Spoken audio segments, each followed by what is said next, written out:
All over the world, environments are changing dramatically, and mosquitoes are taking advantage. In the worst cases, a couple of Aedes species are spreading dengue fever. Also known as breakbone disease, dengue can be deadly.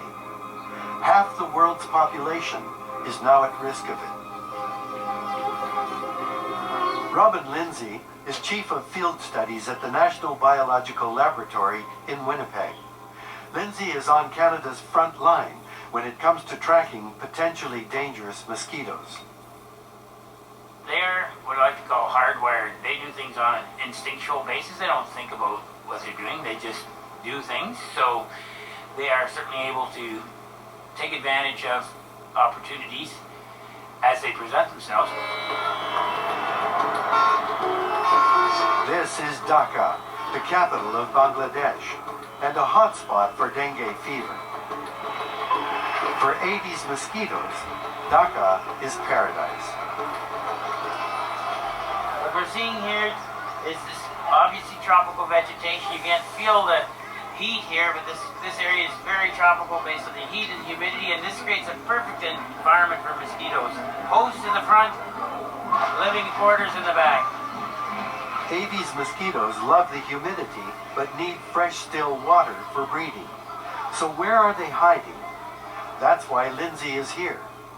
See, there's no way that it's fascinating. I keep a colony of these mosquitoes back in Winnipeg, but to see them in the flesh, so to speak, is quite amazing. They're almost like the field mouse of the mosquito world. They're completely adapted to living in human habitations. Some of them are coiled. Lindsay is kickstarting a surveillance program at Dhaka's North-South University. I know many of the research fellows have looked over the sheet and have some questions. He's plotted out the city on a grid and assigned teams to cover each area. These small containers with water. Lindsay was brought to Bangladesh by Mdad Haq.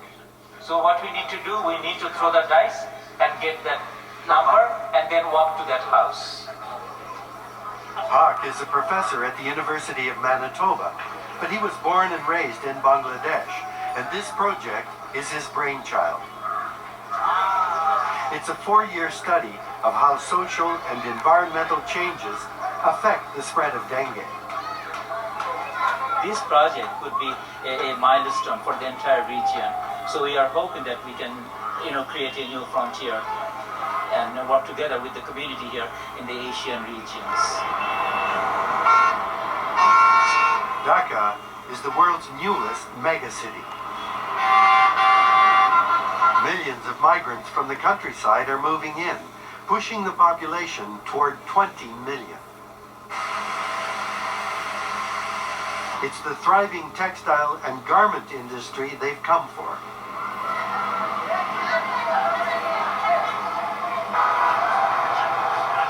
But the city can't keep up with them. There's an explosion of slums and high-rises. And mosquitoes are making the most of it. Mosquito is part of life here, but the frontier of mosquito got changed. It used to be bushy wetland. You can see around, still just behind this, those are wetlands.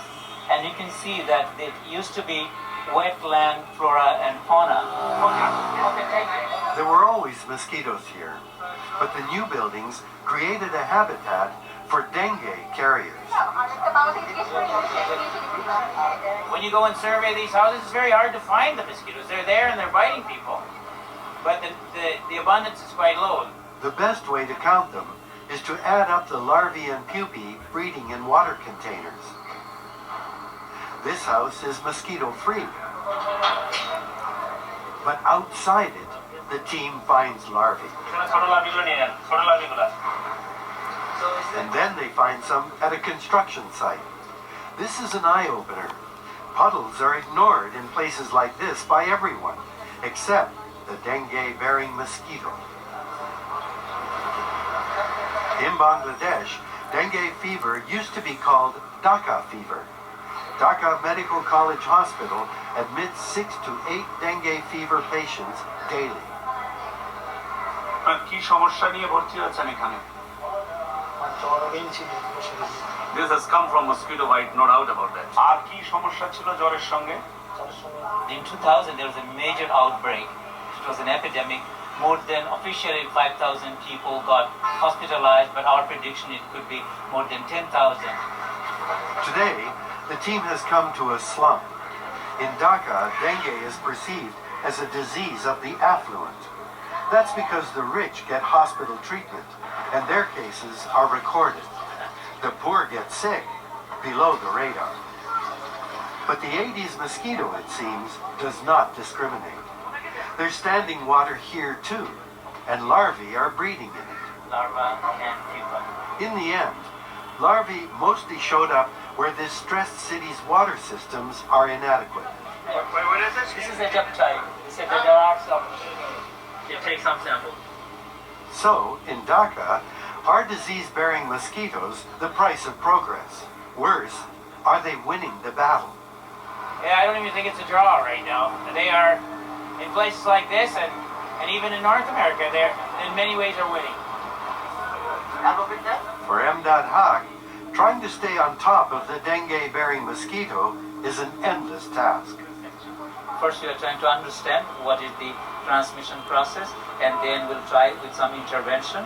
So from there, we'll learn, and again, I will come back, and we'll sort of continue to work. So it's an impossible task. I do agree, but we cannot give up. What's happening in Dhaka repeats itself across Southeast Asia. Mosquitoes are thriving hand in hand with rapid urban expansion. They're also flourishing because of globalization. With so much international travel, mosquitoes can hitch a ride, settle in, and spread diseases. Back home, Robin Lindsay keeps his eyes peeled for dengue-bearing mosquitoes, particularly the Asian tiger, which is creeping north, up through the United States, toward Canada.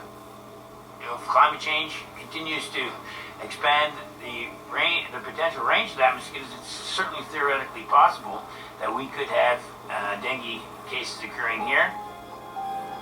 Our troubles with mosquitoes are getting worse. There must be something we can do, isn't there?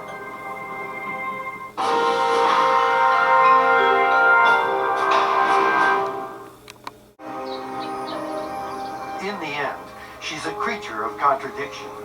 She simply wants to reproduce, but that's what makes her dangerous. Her delicate wings are a marvel, but their buzzing sound torments us. Her eyes are stunningly beautiful, but they help her find our flesh. Her proboscis is a perfect model for painless hypodermic needles, but what it deposits in our veins could kill us. Her survival instincts are astounding, but that just means there are billions more of her.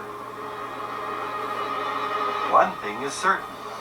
This tiny, fragile creature holds power over us. And so, our battle continues. She was here long before us. She may outlive us.